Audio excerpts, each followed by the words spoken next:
ชาวเมืองชาวศรีพีได้ไปทูลพระยาบรมกรุงสนชัยว่าพระเวสสันดรนี่ทำผิดกฎมนเทียนบานผิดจารีตประเพณีของเมืองศรีพี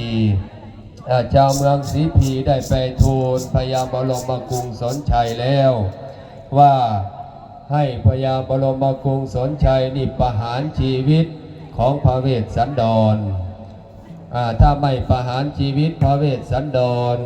ก็ให้ขับไล่พระเวสสันดรนี่ออกจากพระนครศรีพีไปแหลมไพรหลังจากพระเวสสันดรได้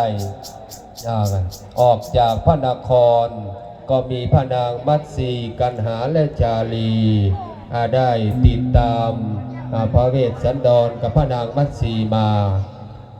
อยู่ต่อมาเมืองศรีพีเกิดฝนแล้งฝนไม่ตก7 ปี7 เดือน7 วัน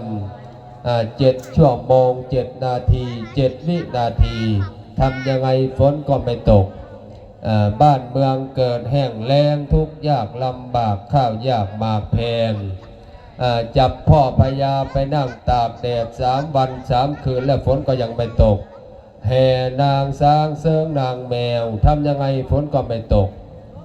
ชาวเมืองก็เลยประชุมกันขึ้นไปทูลพญาบรมกรุงสนชัยให้ไปเชิญเอาองค์พระเวสสันดรพร้อมบังอ่อนนางมัตสีอยู่ที่เขาคิริยาบงกฎจะเป็นไปอย่างไงก็ขอเชิญท่านทั้งหลายจงตั้งใจฟัง